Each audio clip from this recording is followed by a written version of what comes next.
Kabar tak sedap menimpa calon suami Dewi Persik. Pria bernama Ruli tersebut dikabarkan melakukan penelantaran anak. Dewi Persik menyampaikan klarifikasi mengenai masa lalu Ruli melalui siaran langsung Instagramnya.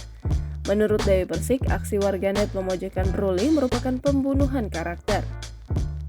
Pemilik nama asli Dewi Muria Agung itu menilai Ruli telah menerima ganjaran akan kesalahannya di masa lalu. Bantah Ruli menelantarkan anak-anaknya, Dewi Persik menyebut mantan istri calon suaminya yang memutus komunikasi mereka.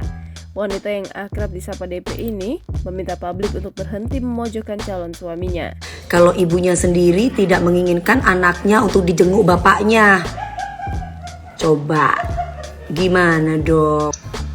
Kan aku yang tahu persis, di telepon gak diangkat-angkat. Tak hanya rumah tangganya yang hancur, Ruli juga tidak bisa bertemu dengan buah hatinya.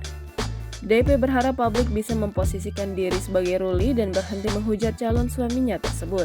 Meski begitu, DP tak membenarkan sikap Ruli di masa lalu yang pernah berselingkuh dari sang istri.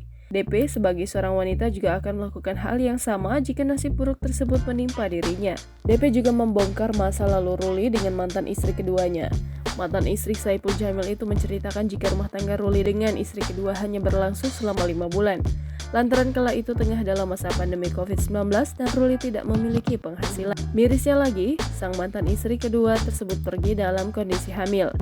DP justru menyayangkan sikap mantan istri Ruli karena tega meninggalkan pasangan yang sedang terpuruk.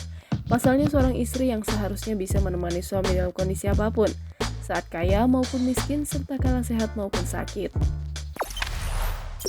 Jangan lupa subscribe, share, komen, dan like ya.